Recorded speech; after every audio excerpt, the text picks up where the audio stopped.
Assalamualaikum warahmatullahi wabarakatuh. Saya Atika Julianti dengan NIM 23702010252. Ilmu komunikasi kelas D pagi ingin mempresentasikan hasil penelitian saya, yaitu teori komunikasi pembangunan internasional, development internasional. Teori ini telah mengalami evolusi seiring berjalannya waktu. Salah satu tokoh penting yang memberikan kontribusi besar dalam pemikiran pembangunan partisipatif adalah Robert Chambers. Latar belakang Robert Chambers sendiri yaitu Robert John Havelock Chambers adalah seorang sejarawan, peneliti, praktisi pembangunan asal Inggris yang dikenal luas karena kontribusinya dalam bidang pembangunan partisipatif dan pendekatan terhadap kemiskinan. Beliau lahir pada tanggal 1 Mei 1932 dan menyelesaikan pendidikan di Universitas Cambridge. Chambers memiliki pengalaman luas di lapangan termasuk di India dan Afrika yang sangat mempengaruhi cara pandangnya tentang pembangunan. Ia menyoroti ketimpangan antara elit pengetahuan dan pengalaman masyarakat akar rumput, serta bagaimana dominasi struktur kekuasaan menyebabkan kebijakan pembangunan gagal menjangkau kebutuhan nyata masyarakat miskin, yang kemudian memperkuat pemahamannya terhadap realitas sosial dan politik di negara-negara berkembang. Untuk paradigma teori international development ini, menurut Robert Chambers, paradigma yang mendukung teori pembangunan internasional sebagian besar adalah paradigma kritis dan interpretatif. Paradigma ini menyediakan metodologi untuk mengatasi masalah perkembangan, terutama di lingkungan negara-negara berkembang. Namun, perspektif konstruktif juga memiliki pengaruh yang signifikan. Konsepnya sangat berbeda dengan pendekatan positivistik dan kerangka kerja pasca positivis yang sering meresapi terjadinya pembangunan internasional konvensional dan percaya bahwa realitas sosial dapat dipahami secara universal dan objektif. Paradigma kritis muncul sebagai respon terhadap kekurangan kerangka kerja positivis yang sering gagal menjelaskan seluk-beluk fenomena sosial. Dalam ranah pembangunan, paradigma ini menggarisbawahi pentingnya pemeriksaan struktural dinamika kekuasaan dan ketidakadilan yang diabadikan oleh sistem kapitalis global. Chambers berpendapat bahwa dengan memahami pembangunan sebagai konstruksi sosial, kita dapat membuat pendekatan yang lebih efektif dan inklusif dan berkelanjutan untuk menghadapi tantangan global. Pada teori komunikasi ini yaitu tradisi sosiopsikologi. Dalam teori komunikasi fokus pada bagaimana individu memproses pesan, membentuk sikap, dan mempengaruhi melalui komunikasi interpersonal maupun media massa. Robert Chambers, seorang ahli pembangunan internasional, mengembangkan pendekatan sosiopsikologis yang menekankan pada pembalikan peran, relasi kuasa, dan transformasi sikap mental dalam praktik pembangunan. Konsepnya bertumpu pada kritik terhadap paradigma pembangunan konvensional yang cenderung hierarkis, ekstraktif, dan mengabaikan perspektif masyarakat marginal.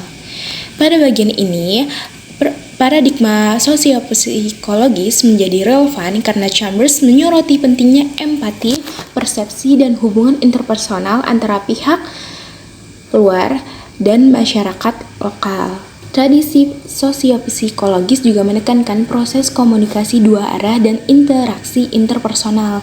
Ini didasarkan pada pemahaman tentang persepsi dan keinginan individu. Konteks historis penemuan teori international development ini yang dikembangkan oleh Robert Chambers berakar dari pengalamannya yang luas dalam bidang pembangunan perdesaan, terutama di negara-negara berkembang seperti India dan Afrika. Teori ini bukan ditemukan dalam satu momen tertentu, melainkan berkembang secara bertahap melalui refleksi kritis terhadap praktik pembangunan yang dominan pada pertengahan abad ke-20 hingga 1980-an. Chambers secara aktif mengemukakan gagasannya sejak tahun 1970-an, tetapi pemikiran intinya mencapai puncaknya pada awal hingga pertengahan 1980-an dengan publikasi-publikasi penting seperti Rural Development. Latar belakang sosial dan budaya yang membentuk pemikiran Chambers adalah situasi ketimpangan yang nyata antara negara maju dan berkembang. Ia banyak menyaksikan bagaimana intervensi pembangunan yang dilakukan oleh aktor-aktor dari luar sering gagal karena tidak memahami kondisi lokal, bahkan kadang memperburuk situasi dengan memaksakan solusi yang tidak relevan. Chambers mengamati bahwa banyak proyek pembangunan yang gagal karena mereka dibangun di atas asumsi itu sendiri. Chambers mengamati bahwa banyak proyek pembangunan gagal karena mereka dibangun di atas asumsi dari luar tanpa mendengarkan suara masyarakat yang menjadi sasaran pembangunan itu sendiri. Ini teori Chambers menjadi semacam kritik tajam terhadap pendekatan pembangunan yang sentralistik dan elitis. Ia mengadvokasi pergeseran paradigma menuju pembangunan yang lebih inklusif, adil, dan berorientasi pada manusia. Teorinya menekankan pentingnya pembalikan peran dari pembangunan yang dikendalikan oleh elit menjadi pembangunan yang dipimpin oleh masyarakat itu sendiri. Salah satu konsep dasar atau konsep utama yang diusung Chambers adalah PRA, Participatory Rural Appraisal, yang merupakan metode untuk melibatkan masyarakat dalam perencanaan dan pengambilan keputusan terkait pembangunan. Metode ini bertujuan untuk memperdayakan masyarakat dengan cara mengajak mereka berpartisipasi aktif dalam menganalisis kondisi mereka sendiri, merumuskan kebutuhan dan merencanakan intervensi yang diperlukan. Asumsi dasar dari teori Chambers ini sendiri mencakup keyakinan bahwa orang-orang yang paling terpinggirkan memiliki pengetahuan dan kemampuan untuk mengidentifikasi kebutuhan mereka sendiri. Oleh karena itu, intervensi luar harus dilakukan dengan cara yang mendukung dan memperkuat kapasitas lokal, bukan menggantikan atau mendominasi mereka. Chambers menekankan pentingnya demokratisasi dalam proses pembangunan, di mana semua pihak memiliki suara dan peran dalam pengambilan keputusan. Metode penelitian yang digunakan oleh Chambers sendiri yaitu dibangun melalui metode kualitatif. Chambers lebih menekankan pada pendekatan yang berfokus pada pengalaman langsung masyarakat, observasi lapangan, dan partisipasi aktif daripada pendekatan yang mengandalkan angka atau data statistik semata. Dalam proses pembangunannya, Chambers banyak melakukan perjalanan ke negara-negara berkembang dan tinggal di komunitas-komunitas lokal untuk mengalami langsung bagaimana kehidupan masyarakat miskin di pedesaan. Ia menggunakan teknik seperti observasi partisipatif, wawancara mendalam, diskusi kelompok terfokus, serta metode visual dan naratif seperti pemetaan partisipatif dan diagram. Semua ini bertujuan untuk menggali pengetahuan lokal yang seringkali diabaikan oleh para pengambil kebijakan dari luar. Relevansi teori pembangunan internasional ini pada fenomena saat ini yaitu kejadian baru-baru ini di Indonesia yang relevan, contohnya kasus meningkatnya frekuensi bencana alam khususnya banjir yang terjadi tahun 2025. Data yang diperoleh oleh Badan Nasional Penanggulangan Bencana (BNPB) mendokumentasikan total 641 insiden bencana pada pertengahan Maret 2025, dengan banjir terdiri dari mayoritas pada 441 kasus. Konsekuensi dari bencana ini sangat luas, mengakibatkan ribuan orang terkena dampak buruk, mengungsi, dan menimbulkan kerusakan besar pada infrastruktur perumahan dan publik. Kasus bencana di Indonesia ini menggambarkan cara di mana ketidakadilan sosial dan kemiskinan mengintensifkan konsekuensi bencana.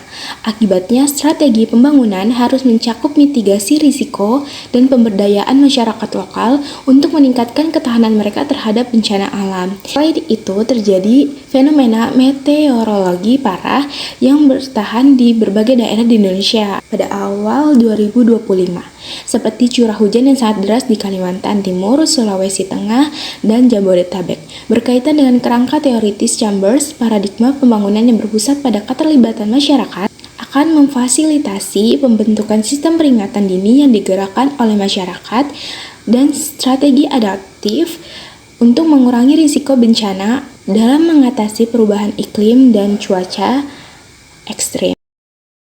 Oleh karena itu, contoh bencana alam dan kondisi cuaca ekstrem di Indonesia selama tahun 2025 menjadi contoh kuat dari penerapan teori pembangunan internasional itu sendiri, khususnya melalui advokasi pendekatan partisipatif, pertimbangan kerentanan sosial ekonomi yang dihadapi masyarakat, dan integrasi mitigasi risiko dalam proses pembangunan untuk mencapai kemajuan yang berkelanjutan dan inklusif. Adapun kelebihan dan keterbatasan dalam teori international development ini, yaitu pendekatan partisipatif dan pemberdayaan, Chambers menekankan pentingnya pemberdayaan masyarakat miskin dengan menggeser paradigma pembangunan dan pendekatan top-down menjadi bottom-up, di mana masyarakat menjadi subjek aktif, bukan objek pasif pembangunan. Pembalikan peran dan sikap. Teori ini mengusulkan pembalikan cara berpikir dan cara kerja para agen pembangunan dari sikap sok tahu menjadi sikap belajar bersama masyarakat yang meningkatkan efektivitas dan relevansi intervensi pembangunan. Adapun mendorong proses pembelajaran dan demokratisasi. PRA sebagai aplikasi teori Chambers menekankan proses pembelajaran bersama, saling mendengarkan dan menghargai yang berpotensi memperkuat demokratisasi dan pengelolaan konflik dalam masyarakat. Adapun keterbatasan dalam teori Chambers ini, ketergantungan pada fasilitator yang kompeten. Keberhasilan pendekatan PRA yang sangat bergantung pada kualitas fasilitator yang mampu membangun hubungan yang setara dan proses belajar yang efektif, sehingga jika fasilitator kurang kompeten, hasilnya bisa kurang optimal. Perubahan sikap yang sulit dilakukan. Teori ini menuntut perubahan sikap dan perilaku dari para agen pembangunan kelompok atas yang bersering kali sulit dilakukan karena adanya struktur kekuasaan dan kepentingan yang kuat. Adapun lagi keterbatasan dalam teori ini, kurangnya pendekatan pada faktor eksternal. Teori Chambers lebih fokus pada pemberdayaan internal masyarakat sehingga kadang kurang memperhatikan faktor eksternal seperti kebijakan nasional dan global yang juga mempengaruhi pembangunan masyarakat. Secara keseluruhan, teori Chambers menawarkan paradigma pembangunan yang lebih manusiawi dan partisipatif, tetapi implementasinya memerlukan fasilitator yang terampil dan perubahan sikap yang mendalam diri para pelaku pembangunan.